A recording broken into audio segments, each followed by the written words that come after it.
Hello everyone, এখন বাজে রাত 11:30 মতো। মোটামুটি রেডি হয়ে গেছি। কালকে সকাল সকালে বেরিয়ে যাব। ফেস প্যাক লাগিয়েছি, ভাবলাম এভাবে তোমাদের সাথে প্রথম ভিডিও শেয়ার করি। আসলে অনেকদিন ধরে শর্টস দিচ্ছি, তো একটু ডেলি ব্লগ না করলে না সত্যি বলতে ভালো লাগে না। তো এদিকে দেখো, আমি তাও দেখাচ্ছি।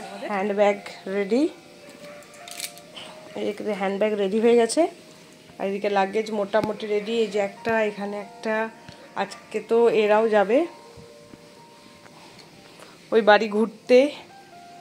আর এই দেখো, এদিকে ট্রাইপড নিয়ে নিয়েছি, এই যে আমাদের লাগেজ।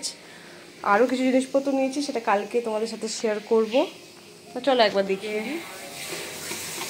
রান্না হয়েছে মাটন কষা, এটা নিয়ে যাব ওখানে, বাড়িতে নিয়ে যাব। এই যে কষিয়ে রেখে দিয়েছি, মাটন কষা আছে এটা। এটা কালকে সকালে মা বাবার জন্য ওখানে নিয়ে যাব। কাজকর্ম সমস্ত কিছু কমপ্লিট করার পর অবশেষে যে ফেস প্যাকটা লাগিয়েছিলাম সেটা ধুয়ে দিলাম। দেখলাম যে সত্যি ইনস্ট্যান্ট একটা গ্লো কিন্তু সত্যি ফলো করা যাচ্ছে।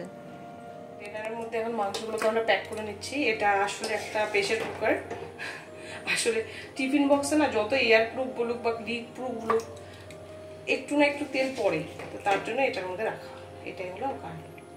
তো প্রেশার কুকারের মধ্যে কালকে মাংসগুলো নিয়ে যাব, তাই মোটামুটি প্যাক করে নিয়েছি। আর এখন ভালো করে সিল করে নিয়ে জিনিসটাকে না ফ্রিজে রেখে দেবো। ফ্রিজে থাকলে কি হবে, টেম্পারেচারটা ঠান্ডা থাকবে। আর কালকে তো খুব সকাল সকাল বেরোবো, ফ্রিজ থেকে ডিরেক্টলি নিয়ে চলে যাবো। আর বাড়িতে গিয়ে একটুখানি জল দিয়ে ফুটিয়ে নেবো, নইলে প্রেশার কুকারে 2-1টা সিটি মেরে দিলেই মাংস একেবারে রেডি।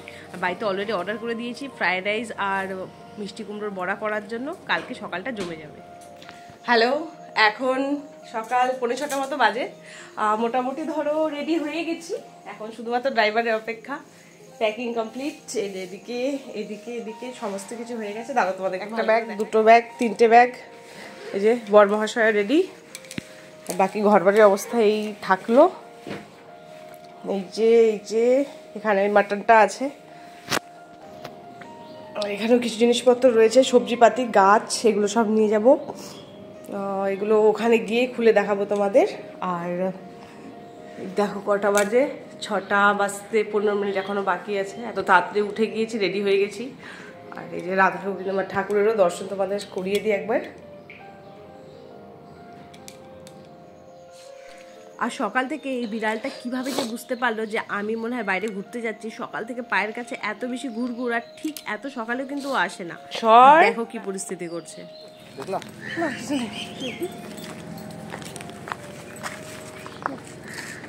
এখানে দেখলাম না, ওখানে দেখলাম। সব বের করেছি বাইরে। আলমারি, আলনা, হ্যাঁ ট্রাঙ্ক।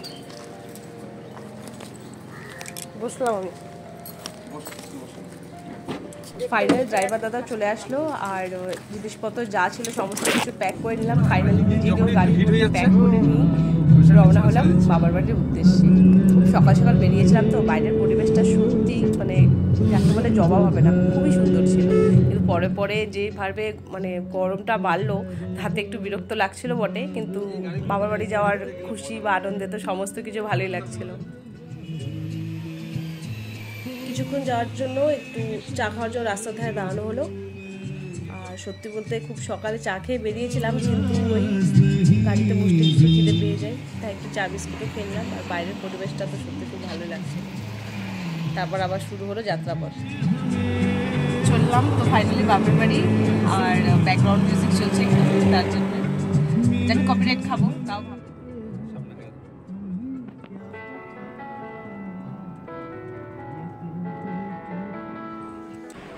পেট্রোল পাম্পে চলে আসলাম। আর যে কতক্ষণ, পেট্রোল পাম্পে চলে আসলাম, একটু তেল ভরে নিই। আর মোটামুটি খাওয়ার জন্য তো বিস্কিট এনেছিলাম, বিস্কিট খাই।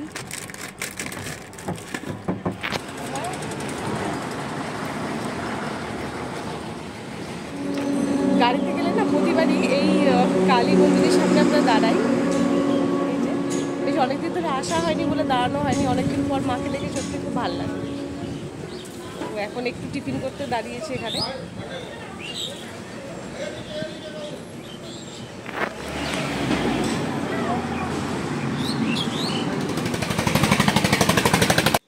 যতবারই মায়ের কাছে আসি ততবারই মনের মধ্যে আলাদা একটা শান্তি অনুভব হয়। ভাবলাম তোমাদের সাথেও কেননা শেয়ার করে দিই।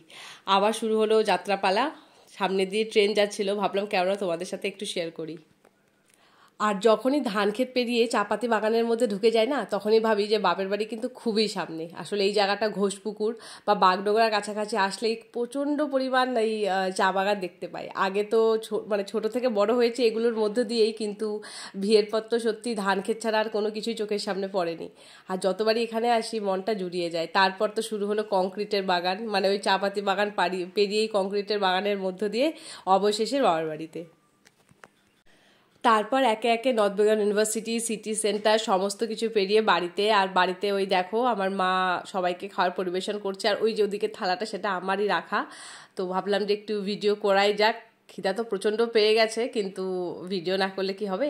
তো তার জন্য এই দেখো ফ্রাইড রাইস আর মিষ্টি কুমড়োর বড়া, যেরকম বলেছিলাম ঠিক সেরকমই। আর এদিকে মাংসটাও গরম করে নিয়েছে আমার বাবা, তো ওটাই ভালো করে মানে বাটিতে বেড়ে দিচ্ছিল। আর শিলিগুড়িতে কিন্তু এখন গরমের কোনো জবাবই হবে না, অসম্ভব গরম। তাও ফ্রাইড রাইস মাংসকে মিস করা যায়। বাবাও নামিয়ে দিয়েছে সমস্ত কিছু নিয়ে, খাওয়াটা বাবার বাড়িতে এসে একেবারে জম্পেশ হচ্ছে। সবার খাওয়া হয়ে গেছে, আমার এখনো শেষ হয়নি, খেয়েই যাচ্ছি। দারুণ হয়েছে, দারুণ।